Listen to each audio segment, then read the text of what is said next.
प्रश्नावली 3.1 और उसका लेता हूं मैं उदाहरण नंबर 2। देखिए उदाहरण 1 उदाहरण 2 की तरह ही होगा। 3.1 के 3 उदाहरण है, 3 में से एक उदाहरण मैं करवा रहा हूं, बाकी के 2 उदाहरण आप करोगे, बिल्कुल सरल से हैं। चलिए ये लेते हैं। इस उदाहरण नंबर 2 में ये कहा हुआ है कि ये एक द्विघाती बहुपद है, इस द्विघाती बहुपद के शून्य की ज्ञात करो और फिर उनके शून्यकों की सत्यता की जांच भी कीजिए। शून्य ज्ञात करना है और फिर सत्यता की जांच करना। अब वो कैसे शून्य निकालेंगे, गुणनखंड विधि से हम शून्य निकालेंगे। तो तरीका क्या है इसका, आराम से इसको समझिए, बिल्कुल धीरे धीरे एक एक पॉइंट आपको समझाऊंगा। सबसे पहले आप क्या करोगे, बीच वाले पद के यहाँ पर 3 पद दे रखे हैं, एक्स स्क्वायर वाला, एक्स वाला और अचर पद।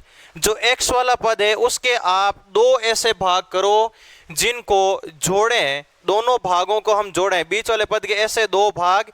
यदि इन दोनों भागों को जोड़ें तो होना चाहिए प्लस का 5x, और इन दोनों भागों का गुणा करें। एक बार x को हटा दीजिए, x हम बाद में लगा देंगे।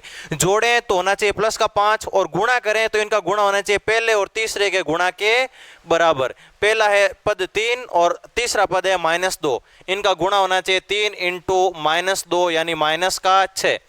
ऐसी 2 संख्याएं सोचो जिनको जोड़े तो 5 हो जाए और गुणा करें तो क्या हो जाए, माइनस के 6 हो जाए।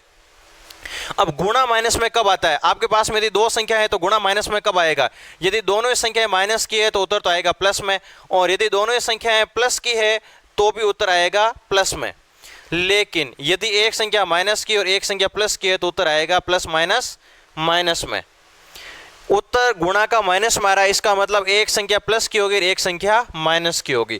अब कौन सी संख्या प्लस की होगी और कौन सी माइनस की होगी, उसके लिए आप योग पर जाओ। योग किसका है, योग है प्लस का। योग प्लस में आ रहा है, इसका मतलब बड़ी संख्या प्लस की है। भाई योग प्लस में तभी आता है जब बड़ी संख्या प्लस की होती है। जैसे 6 - 5, अब देखो बड़ी संख्या प्लस की है और माइनस की संख्या छोटी है तो योग आ गया प्लस में। और यदि छोटी संख्या माइनस में हो जाए, छोटी संख्या प्लस की हो जाए, बड़ी संख्या माइनस की हो जाए तो उत्तर आएगा -1।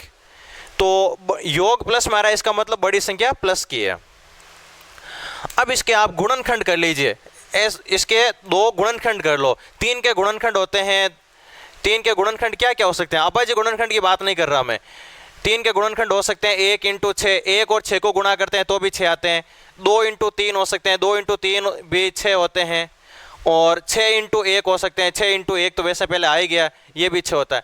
तो 6 के इतने ही गुणनखंड निकलते हैं, इनके अलावा 6 के कोई गुणनखंड नहीं निकलते हैं। अब इनमें से आपको ऐसा गुणनखंड लेना है ताकि एक प्लस का ले और एक माइनस का ले, इनका बीच का जो अंतर है वो 5 का होना चाहिए। यदि मैं 2 और 3 लूँ, इनके बीच का अंतर 1 का ही रहता है, तो मुझे 1 और 6 लेने पड़ेंगे। 6 और 1 के बीच का अंतर होता है 5। अब बड़ी संख्या किसकी, प्लस की, और छोटी संख्या किसकी, माइनस की। देखो 6 और 1, माइनस का 1 और 6 गुणा करने पर माइनस के 6, और 6 में से 1 घटा देंगे तो बचेगा 5। तो इस प्रकार से आपको बीच वाले पद के ऐसे 2 भाग करने हैं जिन भागों को जोड़ें, इन दोनों को जोड़ा तो बीच वाला पद बनना चाहिए, और इन दोनों को गुणा करें तो पहले और तीसरे के गुणा के बराबर उत्तर आना चाहिए। तो पहले चरण में आपको यह काम करना है। दूसरे चरण में आप क्या करोगे, पहले पद के आपने कोई भाग नहीं किए तो पहला पद जैसे हैं ठीक वैसे ही लिख देंगे। बीच वाले पद के आपने 2 भाग कर दिए तो बीच वाले पद की जगह 5x की जगह अब मैं लिख दूंगा प्लस का 6x और माइनस का 1x यानी माइनस का x, प्लस का 6x और माइनस का x। बीच वाले पद को हटा देंगे, इसकी जगह इन दोनों भागों को लिख देंगे। और तीसरे पद में अपन ने कोई फेरबदल नहीं किया तो तीसरा पद आपको लिखना ही है। देखो पहले पद में कोई फेरबदल नहीं, तीसरे में कोई फेरबदल नहीं। बीच वाले पद के आपने 2 भाग कर दिए तो इस बीच वाले पद को हटा दो और इसकी जगह इन दोनों भागों को रख दो। अब यहां पर 4 पद बन गए। पहले 2 पदों से और अंतिम 2 पदों से आपको कॉमन लेना है। पॉइंट याद रखना, सबसे पहले हम क्या करते हैं, बीच वाले पद के 2 भाग करते हैं, फिर उन दोनों भागों को रखते हैं। उसके बाद में आपको क्या करना है, कॉमन लेना है। तो यहां पर देखो कॉमन का मतलब होता है एक ऐसी उभयनिष्ठ राशि जो दोनों पदों में उपस्थित हो। 3 और यहां पर है 6, 6 में देखो 3 छुपा हुआ है, 6 में 3 छुपा हुआ है। 6 को मैं 2 × 3 लिख सकता हूं। तो यहां पर x, यहां भी x यानी x कॉमन है। यहां 3, यहां भी 3 है, देखो है कि नहीं है, तो 3 भी कॉमन है। तो मैं 3x कॉमन ले लेता हूं। कॉमन लेने का मतलब भाग देना, 3 का भाग 3 में एक बार और x का भाग x स्क्वायर में, यानी यहाँ पर 2 बार x है और एक बार x बाहर ले लिया तो एक बार x बच गया, प्लस 3 का भाग 6 में जाएगा 2 बार, x एक बार था ये भी बाहर आ गया बस। अब यहाँ से आपको क्या कॉमन लेना है, देखो x यहाँ पर है उधर नहीं है, संख्या उधर है इधर नहीं है, कोई भी कॉमन नहीं आ रहा है। जब किसी राशि में कोई कॉमन नहीं आता है तो वहां पर कॉमन आता है 1, यहाँ माइनस है यहाँ माइनस है तो माइनस कॉमन ले लो, बचेगा क्या, भाग दो, माइनस माइनस प्लस बचेगा x, माइनस माइनस प्लस बचेगा क्या 2। एक बात विशेष ध्यान रखना कि दोनों कोष्टकों में समान राशि आनी चाहिए, यदि दोनों कोष्टकों में समान राशि नहीं है इसका मतलब आपका उत्तर गलत है और वापस इसको जांच करना है, ठीक करना है इसको। अब माइनस के चिन्ह के इस तरफ एक पद है और उस तरफ एक पद है, इन दोनों पदों में भी कुछ कॉमन है, देखो यहाँ पर x+2 यहाँ भी x+2, तो x+2 ले लेंगे कॉमन, यहाँ से x+2 कॉमन ले लिया तो यहाँ पर क्या बचेगा 3x माइनस यहाँ पर आएगा 1 और आगे वाला कॉमन आ गया। ये इसके दो गुणनखंड हो गए, ये द्विघाती बहुपद इसके ये दो गुणनखंड हो गए। अब इन दोनों गुणनखंडों में से हमें शून्य ज्ञात करना है, यानी हम इनको आपस में गुणा करें तो इनका उत्तर 0 आना चाहिए, इनको गुणा करने पर इनका उत्तर 0 आना चाहिए। इसका मतलब या तो ये पद 0 होगा या फिर ये पद क्या होगा 0 होगा, दोनों में से कोई एक पद 0 होगा। अब हमें नहीं पता कि कौन सा पद 0 होगा तो हम दोनों के बराबर ही 0 रख देंगे। उदाहरण के तौर पर मैं हमेशा एक ही उदाहरण देता हूँ हर एक कक्षा में कि दादाजी बाहर बैठे हैं और आपसे एक किताब मंगवा ली, अंदर जाके आप देखते हो कि दादाजी ने जहां पर किताब बताई थी वहां पर तो 2 किताबें रखी है। अब आप क्या करोगे, आपके सामने 2 ऑप्शन है, या तो आप एक किताब लेके जाओ, अब हो सकता है दादाजी ने वो दूसरी वाली किताब मंगवाई हो, तब आप वापस आओगे दूसरी वाली किताब लेके जाओगे। इससे अच्छा ये है कि आप दोनों ही किताबें लेके चले जाओ, दादाजी को जो चाहिए वो रख लेंगे, दूसरी किताब आप वापस आकर रख सकते हो। तो इसमें आपको ज़्यादा इधर उधर घूमना नहीं पड़ेगा, नहीं तो फिर आप एक किताब लेके जाओगे, दादाजी को पसंद नहीं आएगी, वो वापस रखने के लिए आओगे, फिर दूसरी किताब लेके जाओगे तो वो ज़्यादा लंबा हो जाएगा। इसलिए जब हमें पता नहीं है कि कौन सी किताब मंगाई है, हम दोनों किताबें लेके चले जाते हैं, तो हमें नहीं पता कि इसका मान 0 है या फिर इसका मान 0 है, तो हम दोनों के बराबर 0 रख देंगे। तो मैं लिख दूंगा दोनों गुणनखंडों की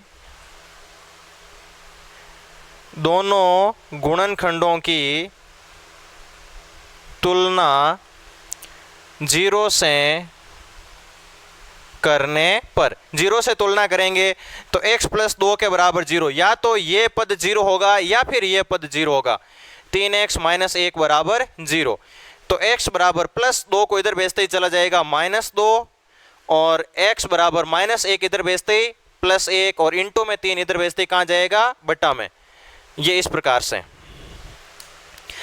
x के 2 मान आ गए और x के मान को ही हम कहते हैं बहुपद का शून्यक। मैंने शुरुआत में आपको बताया था बहुपद का शून्यक क्या होता है, चर का मान, और चर यहाँ पर कौन है x है, तो x के 2 मान आ गए।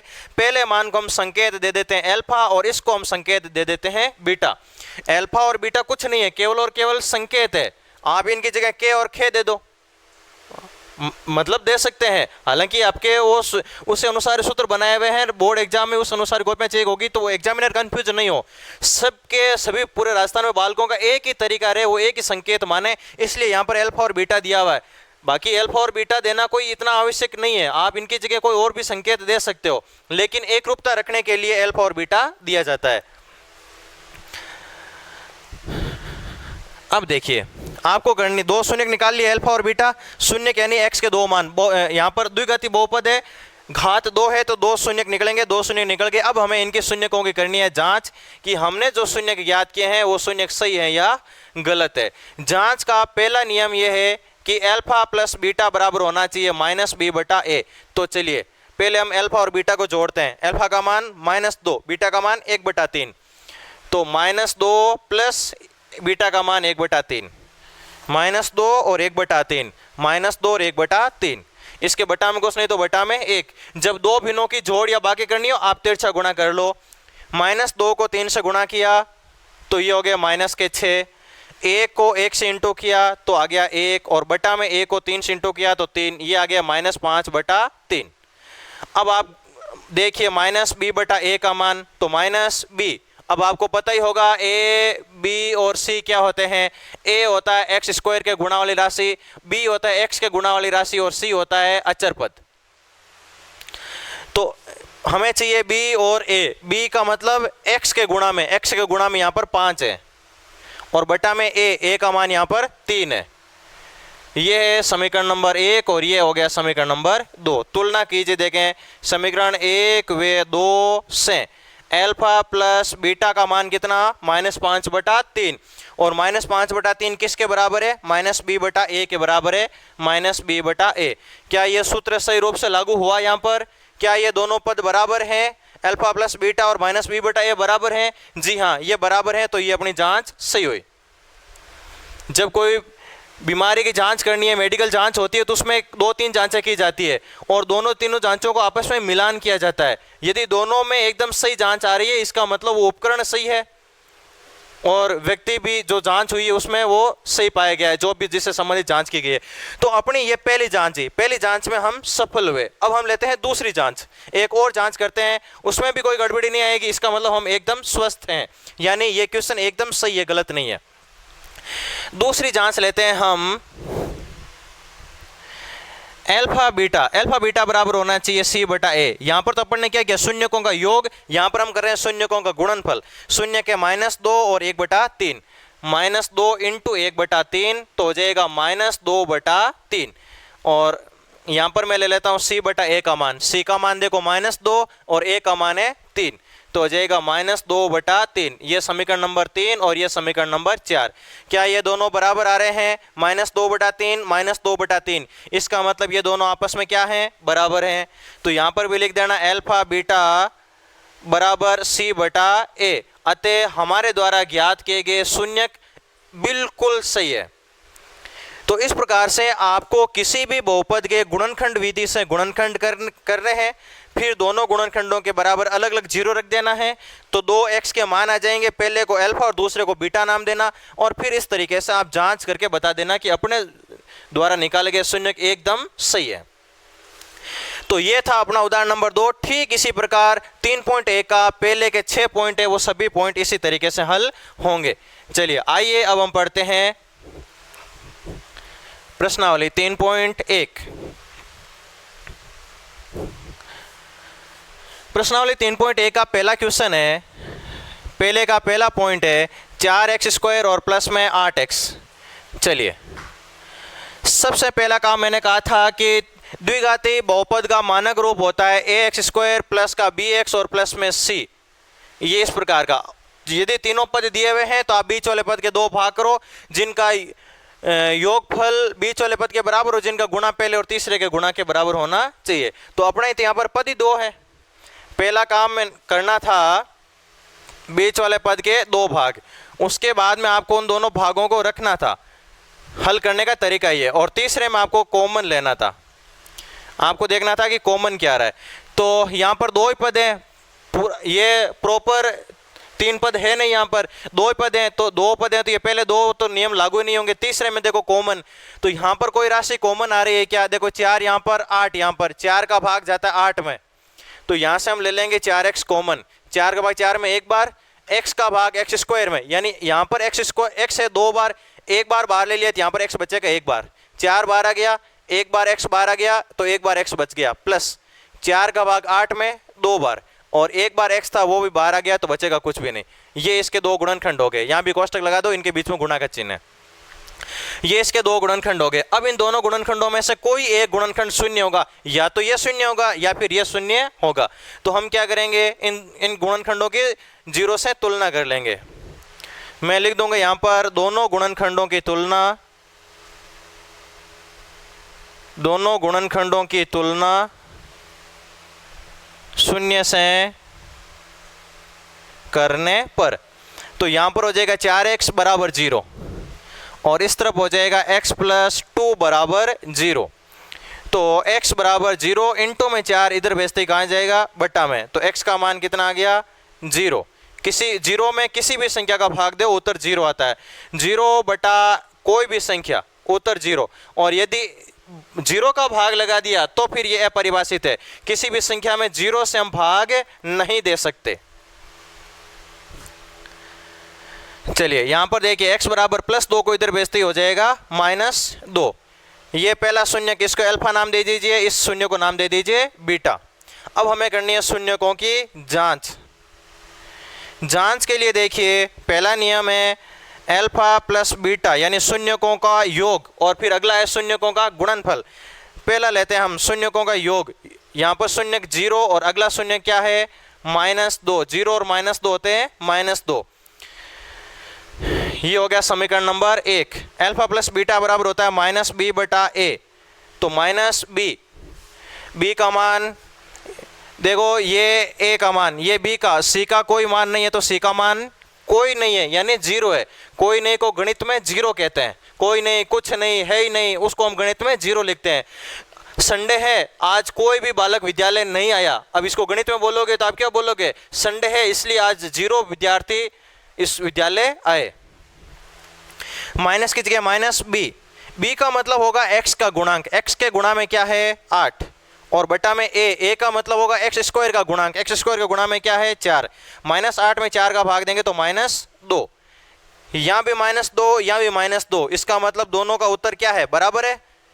दोनों का उत्तर बराबर आ रहा है ना। दोनों का उत्तर बराबर है तो ये भी बराबर हो जाएंगे। अल्फा प्लस बीटा बराबर हो जाएगा -b/a। समीकरण 1 व 2 से ये दोनों आपस में बराबर हैं, तब पहली जांच में हम एकदम सही पाएंगे। चलिए अगली जांच लेते हैं। अगली जांच है शून्यकों का गुणनफल alpha beta. Alpha into beta. Alpha का मान 0, बीटा का मान -2। 0 इंटू -2। मैंने यहाँ पर कोष्टक लगा दिया। यहाँ पर मैंने कोष्टक क्यों लगाया, क्योंकि दो लगातार चिन्ह आ रहे हैं, एक तो गुणा का चिन्ह और एक माइनस का चिन्ह आ गया, इसलिए मैंने यहाँ पर कोष्टक लगा दिया। यदि मैं कोष्टक नहीं लगाऊंगा तो कंफ्यूजिंग स्थिति पैदा हो जाएगी कि मुझे करना क्या है, मुझे गुणा करना है या फिर घटाना है। इसलिए अब यहाँ पर कोष्टक लगा दिया तो मुझे पता चल जाएगा कि 0 को गुणा करना है -2 से, घटाना नहीं है। 0 को किसी भी संख्या से गुणा कर देते हैं तो वो 0 हो जाता है। अल्फा बीटा बराबर होना चाहिए c/a। c का मान क्या है यहाँ पर 0 और बटा में a का मान क्या है यहाँ पर 4। 0 में किसी भी संख्या का भाग देते हैं तो उत्तर आता है 0। समीकरण नंबर 3, समीकरण नंबर 4 तुलना कर लेंगे। समीकरण 3 व 4 से, समीकरण 3 और 4 से देखो ये 0 के बराबर, ये भी 0 के बराबर, यानी आपस में दोनों बराबर। अल्फा बीटा बराबर c/a। तो ये दोनों बराबर होने चाहिए, हो गए। ये दोनों बराबर होने चाहिए, हो गए। अतः हमारे द्वारा ज्ञात किए गए शून्यक सही हैं। इस प्रकार से आपको किसी भी बहुपद के गुणनखंड करने, दोनों के शून्यक ज्ञात करने और फिर शून्यकों की जांच करनी। ये क्वेश्चन बोर्ड एग्जाम आता है 3 नंबर का।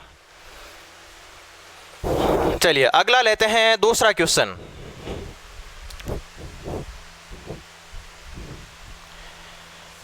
अगला लेते हैं दूसरा क्वेश्चन। दूसरा पॉइंट है 4x² -4x और प्लस में 1। ये है दूसरा पॉइंट। हमेशा की तरह आप क्या करोगे, बीच वाले पद के ऐसे 2 भाग करोगे जिन भागों का योग तो बीच वाले पद के बराबर होना चाहिए, यानी योग होना चाहिए -4 और इनका गुणा होना चाहिए पहले और तीसरे के गुणा के बराबर। पहला 4, तीसरा 1। 4 और 1 का गुणा होता है कितना 4। तो आपको ऐसी 2 संख्याएं सोचनी है कि उनको जोड़ें तो माइनस में आए, लेकिन गुणा करने पर वो प्लस में हो जाए। इसका मतलब सीधी सी बात है, दोनों संख्याएं माइनस की होगी, क्योंकि माइनस और माइनस गुणा करने पर क्या हो जाएगा प्लस, और माइनस माइनस जोड़कर माइनस ही होता है। जैसे -2 -3 कितने होंगे, -5। अधिकतर बालक को मैं पूछता हूँ -2 और -3 कितने होंगे, वो बोलते हैं माइनस माइनस प्लस और 3 और 2 हो जाएंगे 5, जबकि ऐसा नहीं है। गुणा करने पर माइनस माइनस प्लस होता है, जबकि जोड़ने या घटाने पर माइनस माइनस माइनस ही रहता है। तो 4 के आप गुणनखंड करिए, देखें 4 के क्या क्या गुणनखंड कर सकते हो। 4 का एक गुणनखंड तो मैं ऐसा लिख सकता हूँ 1 × 4, और एक हो सकता है 2 × 2। 2 × 2 भी 4 होते हैं, 1 × 4 भी 4 होते हैं। इसके अलावा 4 के और कोई गुणनखंड नहीं होते हैं। अब आपको कौन सा लेना है देख लो। जिनको जोड़ें तो 4 हो जाए। यदि इन दोनों को जोड़ें तो 4 और 1 5 होते हैं। इन दोनों को जोड़ें तो 2 और 2 4, और गुणा करें तो 2 × 2 4। यानी योग भी 4 गुणा भी 4 इससे प्राप्त होता है। दोनों को जोड़ा तो 4, दोनों को गुणा किया तो भी 4। इससे हमारा उत्तर नहीं बैठेगा। क्यों? क्योंकि इनको जोड़ते हैं तो 4 और 1 5 हो जाते हैं, तो 5 सही नहीं है। योग तो 4 ही होना चाहिए। चलिए 4 और 2 हो जाएंगे, ये इसके गुणनखंड। यहाँ पर x लगा दीजिए, यहाँ पर x लगा दीजिए। अब वापस जांच कर सकते हो, -2 और -2 माइनस के क्या हो गए? 4x हो गए। माइनस माइनस गुणा करने पर प्लस, 4 को 2 से इंटू किया तो 4, x को x से इंटू किया तो x square, 4x square 1 4x square. चलिए पहला पद आपको जैसा है ठीक वैसा ही लिखना है। बीच वाले पद के आपने 2 भाग कर दिए, माइनस का 2x और माइनस का 2x। और तीसरा पद जैसे हैं ठीक वैसे ही लिख दीजिए। पहले 2 पदों से और अंतिम 2 पदों से कॉमन ले लीजिए। पहले 2 पदों से आएगा 2x कॉमन, 2 का भाग 4 में जाएगा 2 बार, x यहाँ पर 2 बार है, 1 बार बाहर आ गया तो 1 बार बच जाएगा। आगे माइनस 2x ही है, पूरा ही बाहर ले लिया, यानी 2x का भाग 2x में 1 बार, समान संख्या का भाग समान संख्या में 1 बार, t का t में भाग 1 बार, 5 का 5 में भाग 1 बार, 6 का 6 में भाग 1 बार, पृथ्वी का पृथ्वी में भाग 1 बार।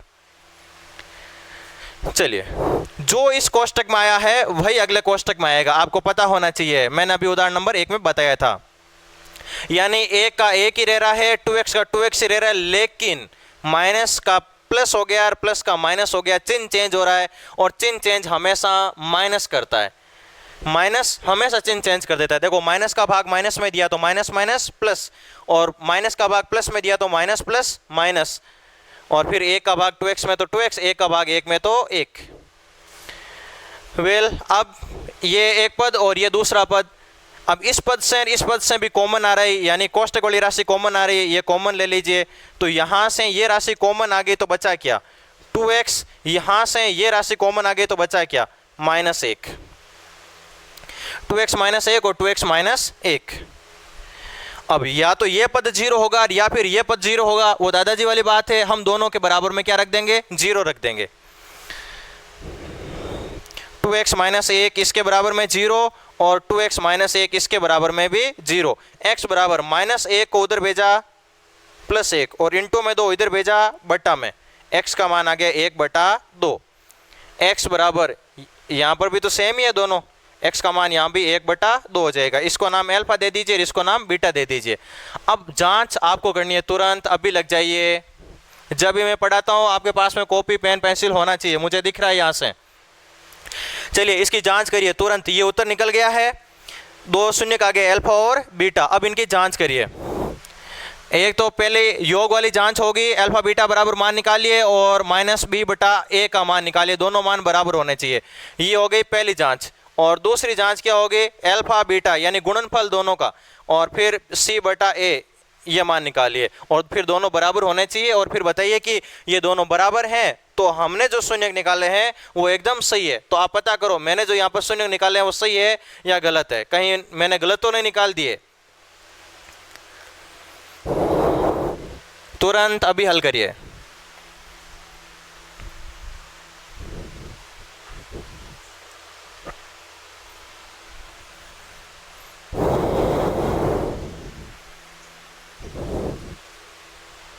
अच्छा सही है, चले हम आगे। अब पढ़ते हैं हम उदाहरण प्रश्न संख्या 1 का तीसरा पॉइंट।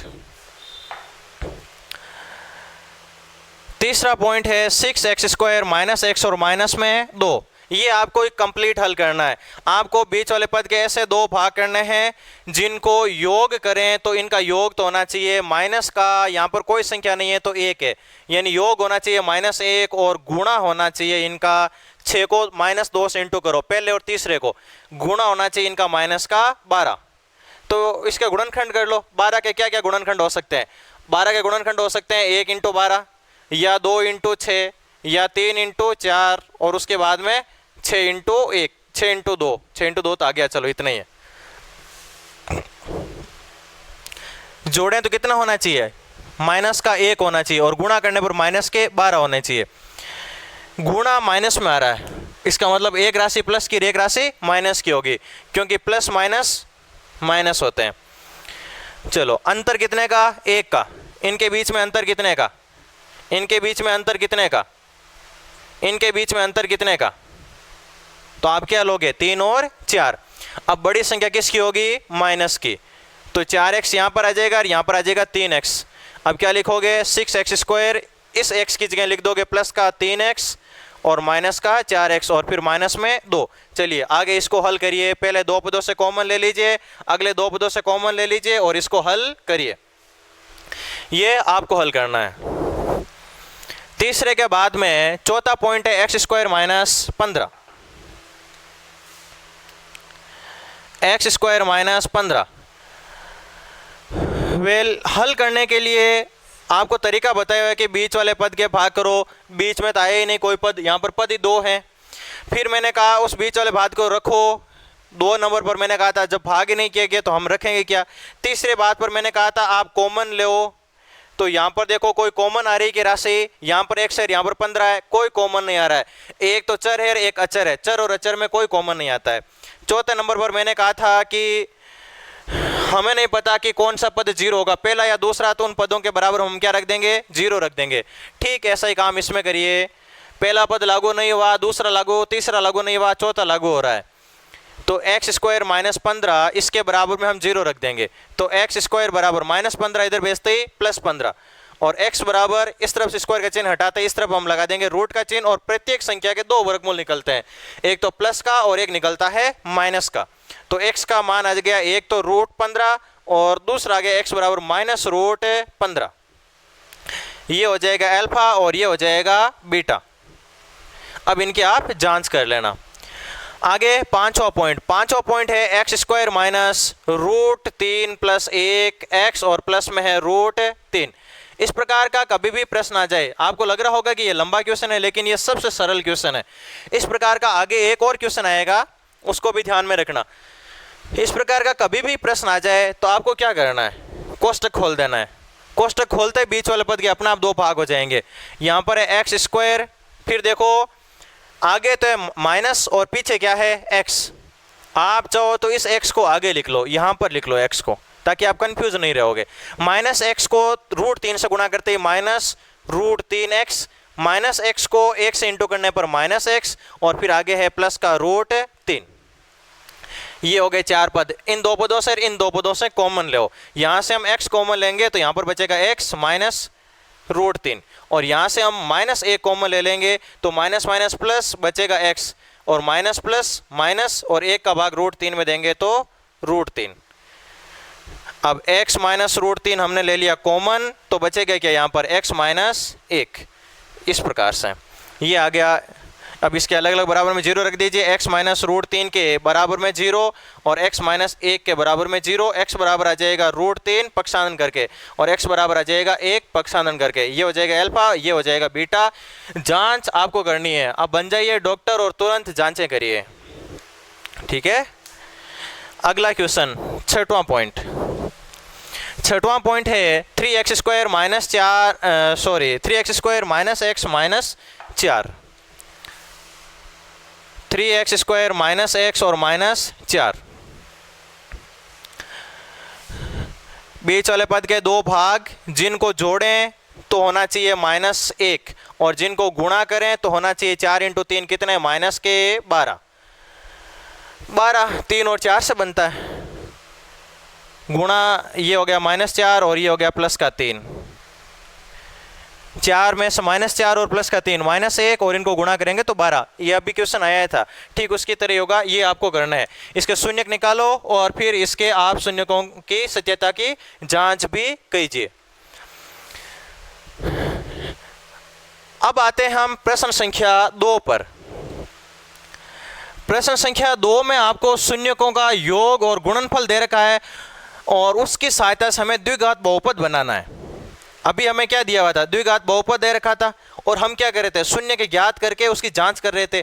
अभी हमें शून्यकों का योग और गुणनफल दे रखा है और हमें उनकी बहुपद ज्ञात करना है। चलिए एक उदाहरण लेता हूँ, उदाहरण क्या प्रश्न नहीं लेता हूँ। दूसरे का पहला पॉइंट है -3 और 2 शून्यकों का योग और गुणनफल, यानी योग होता है alpha plus beta. Alpha plus beta दे रखा आपको -3 और अल्फा बीटा आपको दे रखा है 2। दो तरीके बताता हूँ इसको हल करने के। पहला तरीका देखिए, अल्फा प्लस बीटा बराबर होता है माइनस बी बटा ए। अल्फा प्लस बीटा बराबर होता है माइनस बी बटा ए, और इसका मान आपको दे रखा है कितना, -3। अब इन दो पदों को लेता हूं, ठीक है। माइनस माइनस क्या हो जाएंगे, प्लस, इसके बटा में कुछ नहीं तो बटा में क्या लिख दिया, 1। तो b बटा ए बराबर हो गया 3 बटा 1। अब देखो अल्फा बीटा बराबर होता है c बटा ए, और c बटा ए का मान कितना है, 2। 2 के बटा में कुछ नहीं तो बटा में 1। समीकरण 1 और समीकरण 2 में देखो, यहां पर b आया हुआ है, यहां पर c आया हुआ है, लेकिन a दोनों जगह हैं, यहां पर a यहां पर भी है। तो एक बात आपको ध्यान रखनी है कि a का मान दोनों जगह समान होना चाहिए। यहां पर a का मान 1 है, यहां पर a का मान 1 है। क्या दोनों जगह a का मान समान है क्या, जी हाँ, दोनों जगह 1-1 है, समान है। तब अच्छी बात है, तब आप a का मान लिख लीजिए 1। यदि समान नहीं है तो आपको समान करना पड़ेगा। b का मान लिख लीजिए, b के सीध में b का मान है 3, c के सीध में c का मान लिख लीजिए, c का मान है 2। अब ये a b और c के मान द्विघात बहुपद के मानक रूप में रख दीजिए। a b c के मान द्विघात बहुपद के मानक रूप, द्विघात बहुपद का मानक रूप होता है x² + bx + c में रखने पर a का मान कितना, 1, तो 1x² + b का मान है 3, तो हो जाएगा 3x, और फिर है c का मान है 2, तो हो जाएगा x² प्लस का 3x और प्लस में 2। ये इस प्रकार से आपने द्विघात बहुपद प्राप्त कर लिया। ये तो हुआ गुणांकों को समान करके तरीका। दूसरा तरीका जो आपकी किताब में हल्के से एक लाइट व्यू में आपको दे रखा है, वो हम सूत्र की सहायता से प्राप्त करेंगे। x² minus alpha plus beta x और प्लस में अल्फा बीटा। इस सूत्र में मान रख दो अल्फा प्लस बीटा और अल्फा बीटा का, आपका उत्तर आ जाएगा। चलिए देखते हैं उत्तर आता है कि नहीं आता है। x यहाँ पर जो कॉमन ले रहे हैं हम राशि, वो k लिख देना आप, तो k, उसके बाद में x² जो कॉमन लेंगे वो हो जाएगा। x² की जगह x² minus alpha plus beta का मान कितना, -3, ये हो गया -3, और फिर आगे x प्लस अल्फा बीटा का मान है 2, ये आ गया 2। तो x² माइनस माइनस प्लस का 3x और प्लस में 2। एक तरीका इतना बड़ा, एक तरीका इतना छोटा, दोनों ही तरीके आपकी किताब में, दोनों ही वेरीफाइड तरीके, दोनों ही सही तरीके, जो आपको अच्छा लगे उससे आप हल कर सकते हो। इसमें केवल सूत्र याद रखना, x² minus alpha plus beta x और प्लस में अल्फा बीटा। तो यहाँ पर अल्फा प्लस बीटा का मान, यहाँ पर अल्फा बीटा का मान रख दो, ये आ गया बहुपद। जैसा आपने यहाँ पर निकला था वैसा ही यहाँ पर है। चलिए अब लेते हैं हम दूसरे का सेकंड पॉइंट, प्रश्न संख्या 2 का पॉइंट नंबर 2। सेकंड पॉइंट आपको दे रखा है -1/4 नहीं देकर आपको दे रखा है √2 और 1/3, √2 और 1/3। चलिए अल्फा प्लस बीटा का मान √2 और अल्फा बीटा का मान 1/3। सूत्र से हल कर ले, में सूत्र से हल करेंगे तो आएगा x² minus alpha plus beta x और प्लस में अल्फा बीटा। x² की जगह x² minus alpha plus beta का मान √2 और उसके बाद में x, और फिर है अल्फा बीटा का मान कितना है, 1/3। यहाँ से आप 3 कॉमन ले लीजिए, बटा वाला 3 आप कॉमन ले लीजिए, 1/3 कॉमन ले लेंगे तो x² में 1/3 का भाग देंगे, कॉमन का मतलब भाग देना, x² में हम 1/3 का भाग देंगे, x² बटा 1/3, तो क्या हो जाएगा, x² नीचे वाली भिन्न उल्टी हो जाती है बटा में, 3/1। मैंने आपको भिन्नों का भाग बताया था, भिन्नों के भाग में मैंने कहा था कि जो अगली भिन्न है वो उल्टी हो जाती है और भाग की जगह गुणा हो जाता है। तो यहाँ पर क्या हो गया, 3x² आ गया, माइनस √2x में से 3 कॉमन लिया तो ये हो जाएगा 3√2x और प्लस में आएगा 1। ये इस प्रकार से बहुपद प्राप्त हो गया। कॉमन का मतलब भाग, इसमें भाग लगाओ। अब 1/3 का भाग लगाने का मतलब है कि बटा वाली संख्या ऊपर जाकर गुणा हो जाएगी, यानी ये 3 इससे गुणा हो जाएगा और ये 3 इससे भी गुणा हो जाएगा, 3 इन दोनों से गुणा हो जाएगा और 3 को इससे गुणा करेंगे तो 3 से 3 कट जाएगा, क्या बचेगा? केवल 1 बचेगा। लीजिए इसका थर्ड पॉइंट है -1/4 और 1/4। एल्फा प्लस बीटा का मान -1/4 और एल्फा बीटा का मान 1/4। सूत्र में मान रख दीजिए, सूत्र है x² minus alpha plus beta x और प्लस में एल्फा बीटा।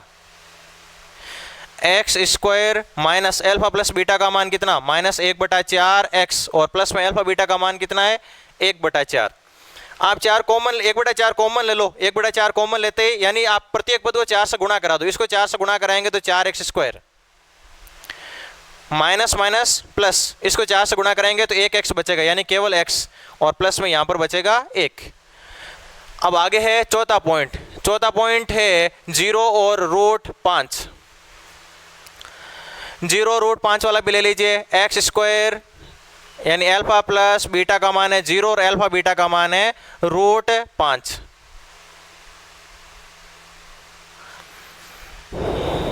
x² माइनस, सूत्र है ये, एल्फा प्लस बीटा x और प्लस में आएगा एल्फा बीटा।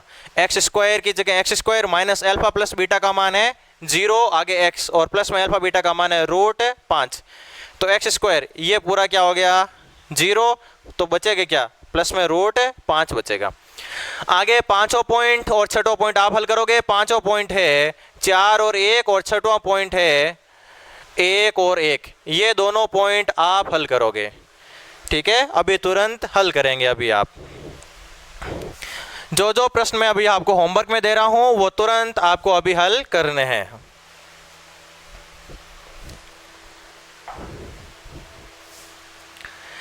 अब लेते हैं हम तीसरा क्वेश्चन थोड़ा अच्छा और इंपॉर्टेंट क्वेश्चन है। उसमें आपको दे रखा है एक बहुपद और फिर उसके शून्यकों के वर्गों का योग दे रखा है और आपको वहां पर एक अज्ञात राशि है उसका मान ज्ञात करना है। x² माइनस 8x और प्लस में k, ये एक बहुपद दे रखा है और फिर आगे लिखा हुआ है जहां इसके शून्यकों का योग, शून्यकों के वर्गों का योग, यानी α² प्लस β², शून्यकों के वर्गों का योग α² प्लस β² आपको दे रखा है 40। तो हमें यहां पर k का मान ज्ञात करना है कि k का मान यहां पर क्या होगा। एक बहुपद, फिर अलग अलग शून्यकों का वर्गों का योग आपको दे रखा है 40। अच्छा, यहां पर आ रहा है दो संख्याओं के वर्गों का योग। तो अपन ने क्लास 9th में एक इस प्रकार की सर्वसमयिका पढ़ी है जिसमें हमने दो संख्याओं के योग का वर्ग किया था। हमने a प्लस बी, दो संख्याओं के योग का हमने क्या किया था? वर्ग किया था। तो इसका वर्ग क्या आया था? a² प्लस 2ab और प्लस में क्या? b²। a प्लस बी का होल स्क्वायर ये होता है a² plus 2ab plus b²। अब देखिए a प्लस बी का होल स्क्वायर बराबर, ये जो प्लस का 2ab है मैं इसको पक्षांतर करके इधर ले आता हूं, तो प्लस 2ab इधर आते ही माइनस 2ab बचेगा और इधर क्या रह जाएगा? एक तो a² और इधर एक क्या रह जाएगा? b² रह जाएगा। यानी a² प्लस b², आपको यही दे रखा है a² plus b²। a² plus b² की जगह क्या होता है? a प्लस बी का होल स्क्वायर माइनस 2ab।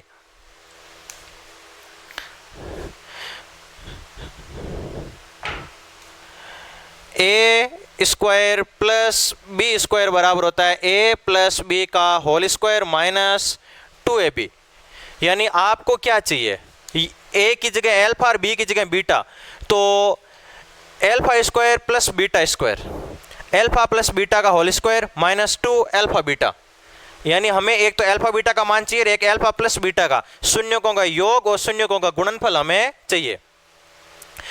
चलिए हम लेते हैं शून्यकों का योग अल्फा प्लस बीटा बराबर होता है माइनस b/a।